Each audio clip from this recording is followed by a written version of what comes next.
Hello everybody, I'm in Campbell River. Today I'm going to be providing a tour of Greenways Loop, which is a bike route that goes throughout Campbell River and really shows the best natural areas Campbell River has to offer. It travels from the Beaver Lodge forest lands, where I am now, to the ocean, to Willow Creek, and the ERT Forest Road, which is an old logging road that's really cool and majestic. I'm going to be birding along the way and sharing my opinions on why birding and biking is the perfect pairing.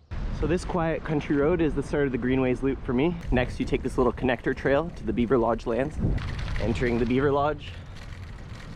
So the greatest thing about biking and birding is the combination of the immersive experience biking provides with the distance you can travel. By immersion, I mean the ability to see and hear birds as you travel through an area. Your detection ability might not be exactly that of walking, but I think it's pretty close, especially at moderate speed. Having the ability to bird by ear is a huge asset in terms of biking and birding, because you can hear all the different species calling as you move through an area. I love biking and birding for the same reason I like biking while traveling. You can cover long distances and see a lot of different things. You can see different birds as you travel between different types of habitats, and you can also move between hotspots or natural areas. So you can visit lots of different places where people love to go birding without having to get in your vehicle. And while you travel, you can hear and see those birds. So biking and birding, you can cover a lot of ground and you can detect a lot of things. Combined, those two things can really bump your species list. I had to stop here because there's a huge group of pine siskins. You can hear their upslur call.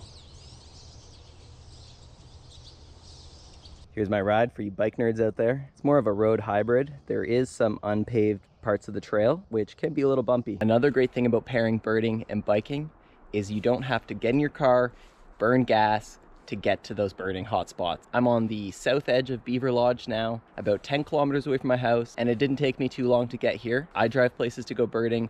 I don't think anyone should be shamed for that, but it's a nice feeling know that I have a carbon neutral, low impact way of following my passion, enjoying my hobby. It's also a great way to save money. Gas is about $1.90 here, so that makes driving long distances to go see birds costly. So hopping on your bike to go see some birds, it's a great feeling. You can still bring a lot of stuff. I have my bag, I'm carrying my camera and my binoculars. Obviously, I can't carry my big tripod and gimbal head. I guess that's kind of one drawback right now, but it's something I'm willing to live with.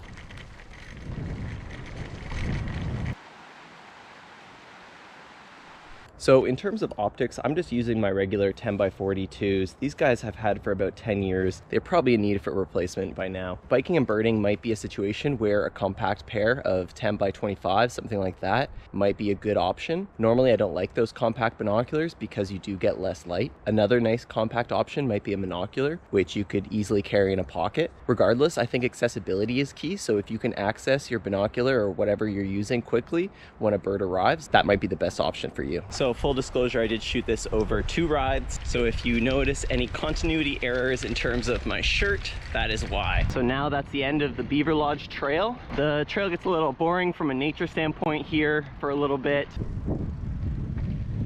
Someone got. So the trail's gonna get interesting again. We're on the south end of Campbell River now.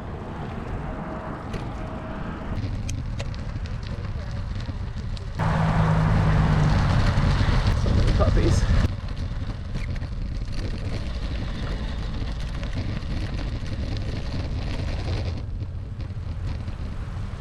This is Willow Creek. It's a salmon spawning watercourse. There's a conservation area surrounding it that's pretty nice.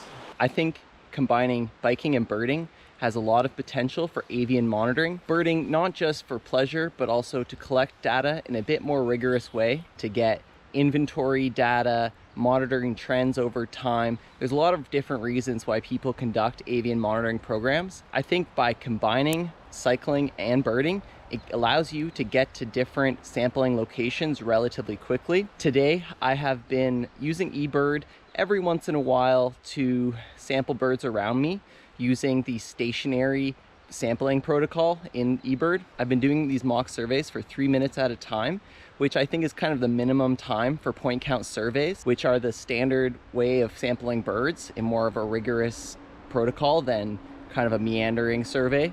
I know the breeding bird survey uses a 3-minute sampling time period. If you wanted to be more scientific, you would sample at a random interval along that path or at a fixed distance, so every 1 kilometer, say. But I think there's a lot of potential there. So here the loop deviates through this neighborhood. Now we're at the ocean. It's pretty windy. Definitely some birds out there though. So this is what's known as the Seawalk in Campbell River. I took the Seawalk path to the Willow Creek estuary. It's actually the same creek that I crossed that bridge earlier in the video. The reason why I stopped at the estuary is the gulls really love to hang out at it. We are starting to see more gulls show up. I'm trying to round out my year list to 100 by the end of March. I'm not quite there yet, so we'll see what we can do, but it's a beautiful day despite the wind. So now I'm gonna search this group of gulls, see if there's anything weird in there. So having a look at the group of gulls, it looks like they are mostly Glaucous-winged gulls, but they might be a couple Californias mixed in there, and also a group of short-billed gull, mew gull if you want. Gull ID still not the best, so it's a work in progress. So if you see anything else in the video, or if you think my ID's off, let me know. Gotta go back on the road here. There is this bike lane though, and back to the loop here. So behind me is a group of mainly short-billed gulls, but while I was inspecting them, I did see what I believe was a herring gull.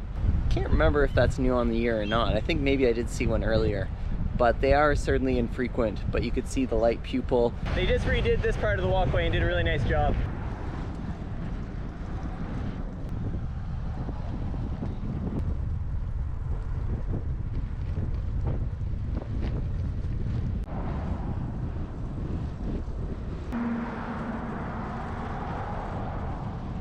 So now the trail goes into downtown Campbell River.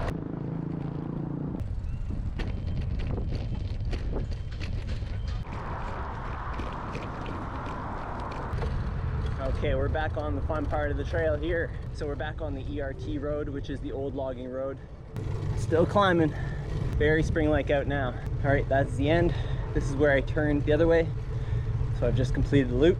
That concludes my ride of the Greenways Loop. I hope you enjoyed the video. Biking and birding are two of my favorite activities, so it's nice that they pair so well together. Let me know if you have any ideas how to mount a tripod on a bicycle. And until next time, happy birding and happy biking.